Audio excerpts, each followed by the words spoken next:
Ladies and gentlemen, welcome to another edition of World Talks here on TVP World. I'm your host, Benjamin Lee, and please join me and my guests on this next interview. Germany's new coalition government, led by CDU leader Friedrich Merz and backed by the Social Democrats, has hit its first major hurdle. Merz failed to secure an absolute majority in parliament, falling just 6 votes short of becoming chancellor. Now, with the second vote looming, questions arise about coalition cohesion, foreign policy, and public trust. Joining us today on TVP World to unpack these developments is Maria Skóra, a political analyst specializing in Central European security and EU policy.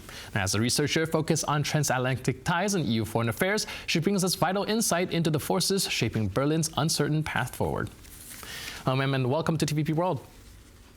Hi, thank you for having me in this truly historical moment. Historic indeed. Now, just moments ago, we've seen this curveball taking place where Merz actually falls 6 votes short of, well, being the next chancellor. Now, what does this narrow failure in the Bundestag reveal about the stability of this coalition? Well, it is the first time that it happens in German history, and the comments are, people are baffled. Commentators are baffled, politicians are baffled.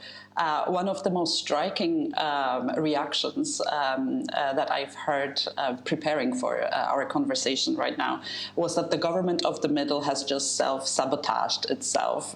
It's a shock, it's a bang in the Bundestag.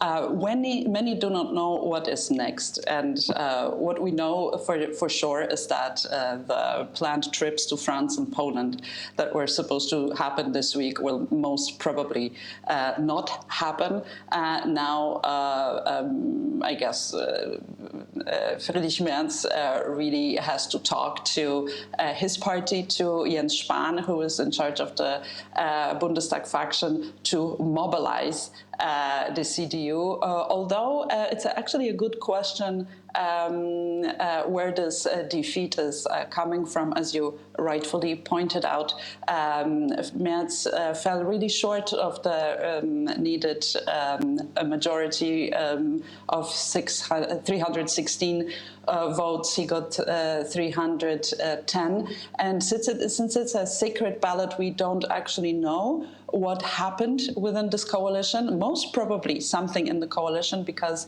CDU, CSU, and SPD together, they have 328 seats. So theoretically, easily they should have gotten this required majority. Well, that didn't work out. Either it is a frustration with Merz giving up the debt brake, the planned debts, which will finance investments, including the security and defense infrastructure, or perhaps it was the rebelling SPD against the Merz strong stance on migration, social security cuts.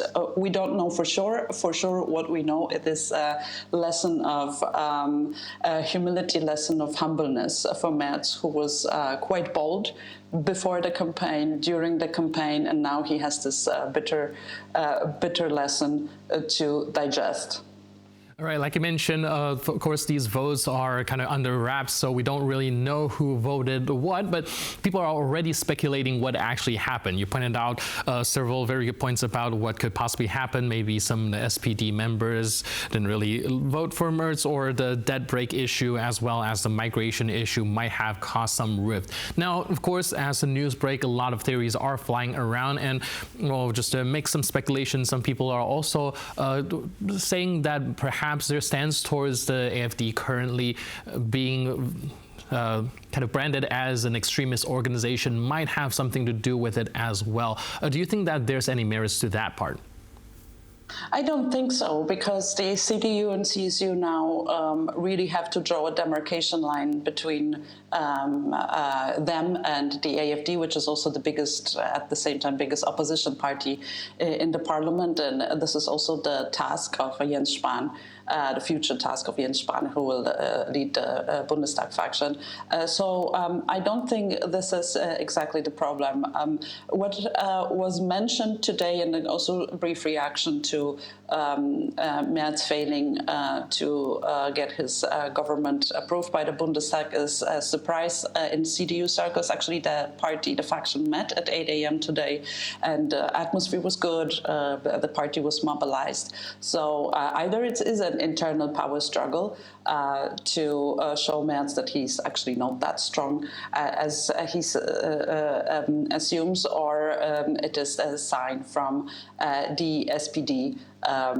We know that also the coalition agreement had to be approved by the party base, and whereas it won quite high acceptance of the CDU party members of around 85 or 6%, then it was not that popular among the SPD. Well, the SPD has to go a long way to meet some compromises with this coalition agreement, and perhaps this unexpected turn of events came from the left or center-left side of this coalition in the making, and not from the CDU. AfD is always critical, and very critical, especially of this coalition. It is critical of the CDU as betraying, they claim the CDU betrays conservative values. AfD is also very bitter and about the recent decision to declare it as a party, as an extremist party, radical party. So there definitely is a lot of anger there. But my feeling is that these missing short votes are actually the votes from inside the coalition, and it's a sign, a warning sign to Merz not to be too sure of himself. Right, and of course, like, this is the first time something like this happens, so we are wading into a little bit of uncharted waters here. Can you help us understand what happens next? There's going to be a second round of elections. Could he possibly be replaced? And according to a lot of the theories out there, like you said, people find Merz to be a little bit overconfident. Maybe the votes will come back in once perhaps the lesson is learned? I should think so. Well, the basic law, the German basic law renders answers what to do in such a situation. Well, the first try was not successful to vote the confidence for the new government. So now we have 2 weeks to try another votes, and actually should Merz have the impression that he could be more successful in the second vote, he has to run. He can do it anytime. He can run anytime. Basically, the deadline is in 2 weeks to have a new government accepted by the absolute majority of the votes, so 316. And then, should this not happen in the coming 2 weeks, then there will be a third try, and the third try should need only a simple majority instead of an absolute majority. So then, of course, the bar is a little bit lower, but this is all to avoid next elections and a prolonged period of lack of government or paralysis in lawmaking and governments in Germany.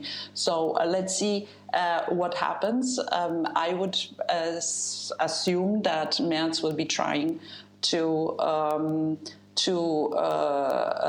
get his government accepted and get this absolute majority of at least 316 votes. It is a strange situation because, as I said, there was a coalition agreement which was negotiated, which was signed, which was also consulted with the party base, and still what happened today in the Bundestag is a really big surprise to everybody. So let's see what happens in the coming 2 weeks if Germany will have this black-red coalition. All right, like you mentioned, the coalition building has already been done prior to this, and still we saw some curveball. With just 2 weeks down the pipeline, what possibly can Merz do to kind of rein in that coalition? If it's indeed fragmentation coming from the left, is there anything that he can do within these 2 weeks to renegotiate any sort of deal? It depends who is to blame for this failure, right? So if it's a matter of some members of the CDU being frustrated about fiscal discipline or lack thereof, perhaps he could go more into the details and give some securities or guarantees on limited excessive spending. If this rebellion came from the SPD, I would guess some of the SPD left wing is disappointed about possible cuts in social policy, like Bürgergeld, for example, or this very strong stance and rhetoric on migration. So perhaps here is some space for negotiation. For example, USOS, the youth organization of the SPD, were very dissatisfied with the coalition agreement. So I would say the strategy and the next steps depend on actually solving the riddle, solving the mystery, where this failure comes from, and hence planning the next steps and making convincing offers to whoever will be the kingmaker in the end. Is there a possibility for an even bigger curveball, for example, seeing even a brand new name on the ballot?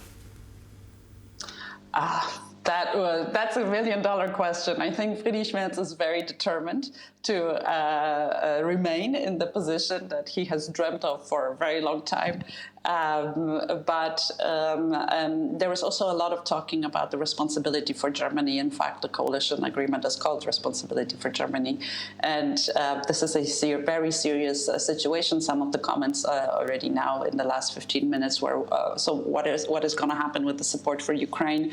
What is going to happen with a difficult situation in transatlantic relations, negotiating with the US? So I think the responsibility to get this process done, to finalize this process, would require to stick to the assumed plan. But at the same time, we've just witnessed something really unexpected.